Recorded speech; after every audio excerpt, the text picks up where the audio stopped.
So now we're going to put the JiffyDOS in the 1541 drive here. So to open this, there's some screws on the bottom. And we're going to flip this over and remove 4 screws on the bottom here.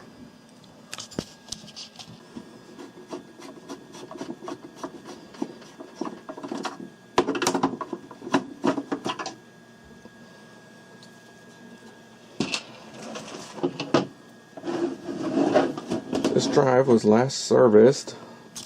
Check this out. This little sticker on the bottom. Eric's Place.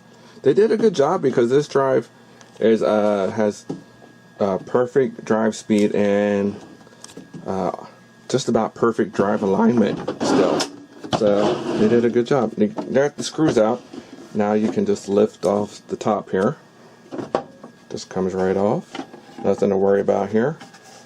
And if you're lucky, this will all have socketed chips here. Let's spin this around here. Oh, while we have this open, get out the can air. Right. Also, check out the read-write head. It's right here. That thing. If it's dirty, get your alcohol. Get a cotton swab and some alcohol and just wipe that off.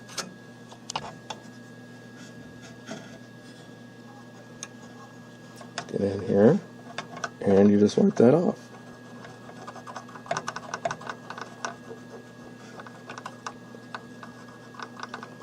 Now you have a clean. That one wasn't dirty though. I keep the lid off my test one. I have a 1541-2 as a test drive, and I test so many discs, it gets dirty, and where you can't even see this line across here, and that's how I know, you know, it just get in there with the alcohol and cotton swab, and then clean it off real quick. So I keep that one open. All right, let's find where we're going to install this chip. So inside the 1541, there's a short board like this and a long board that goes a little longer. Both the chips we're going to replace is located right here on both of those versions. It is the UB4, and it's the same. The other one, it was U4. This is UB4. So we're going to pop this chip out. When you replace the chip, look at this notch. This is when you do chips, replacing chips. Pay attention which way the notch is, because that's how your new chip needs to go in.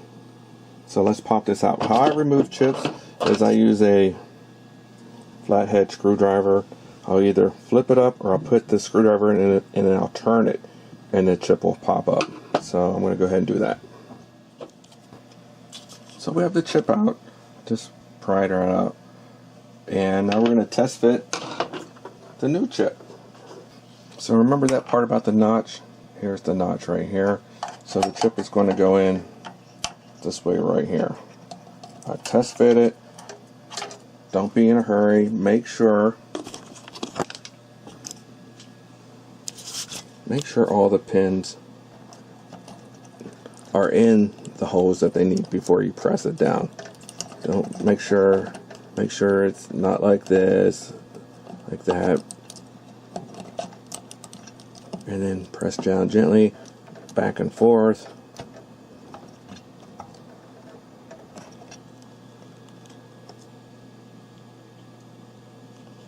I'm going to push it down a little bit harder and put the camera down. I want to make sure that capacitor, I'm going to push it down gently, give it a little more room. Alright, here we go again.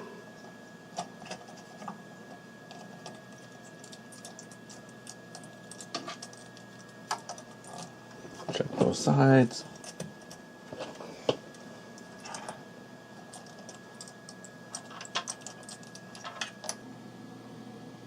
So we got the chip in. We had to move the capacitor off to the side, so I just kind of moved it, resoldered it in there. Now we got to figure out where to put the on and off switch here. The instruction says put it in the lid, but every time you open the lid, then this is going to be attached. So we got to find a place here on the side. See how this works? I might just stick it here where that gap is and stick it out right here. So I want it on the bottom so that we don't have to have it attached to the lid. So I'm going to go find a place now and then drill a hole, 1/4 inch hole. Okay, this is done. I put the switch in over here. I don't know. Put it wherever you want. It was a tight fit, actually. I don't know if that was a very good spot. I've tested this. It works. Okay, this wasn't as straightforward as I thought. I had to move this capacitor back. You can see my solder work there. And I had to get this capacitor out of the way. So what you do is, there's not any room to bend it forward or back. I just kind of pushed down on it and then pushed it to the side. And you can see how I moved it out of the way. So if you run into these problems, that's how I got around those two problems. So took a little longer than I thought, but it is working. So thanks for watching this video. If you didn't see my part 1, watch it where I put the JiffyDOS into my Commodore 64C. Thanks for watching.